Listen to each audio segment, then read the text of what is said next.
The Ukraine war, a family's attempt to seek safety ends tragically. The 31-year-old was killed by Russian military stationed beside the route.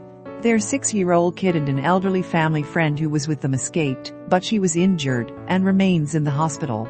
The event occurred on March 7, when Maksim and his family joined a convoy of roughly 10 civilian automobiles attempting to approach Kyiv from the city's western suburbs, which had become a combat zone.